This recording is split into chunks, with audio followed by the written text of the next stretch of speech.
Learning how to read music is a lot like learning how to read words.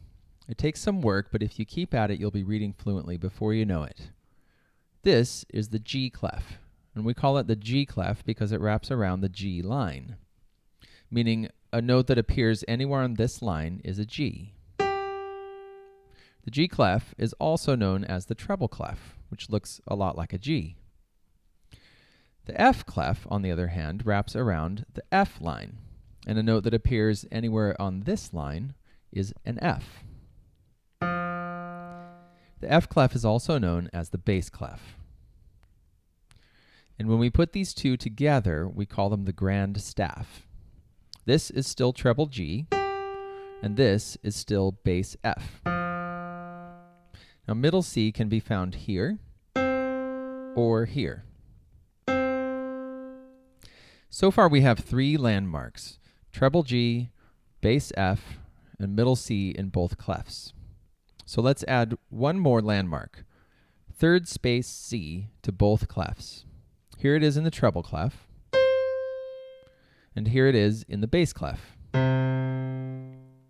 Keep these landmarks in your mind as we go on. As we move up the staff, we move up the musical alphabet. Let's start at that third space C and go upward.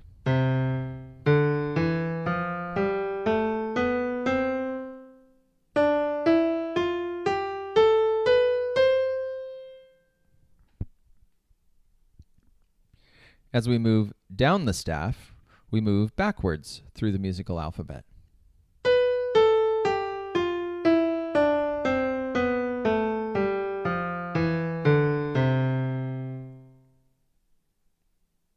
So, by using landmarks, then counting up or down, we can find the name of any note on the staff.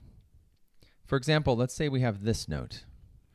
We know that third space C is here, and we can walk up the alphabet to find that this is D, and this is E.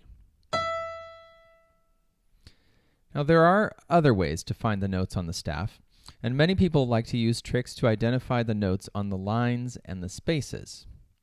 For example, in the treble clef, the space notes spell out the word face.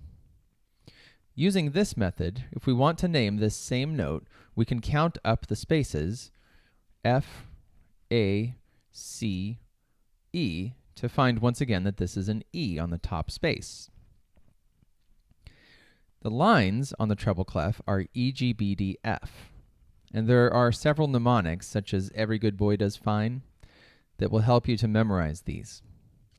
However, if you want to become fluent, I would suggest that you just memorize E, G, B, D, F.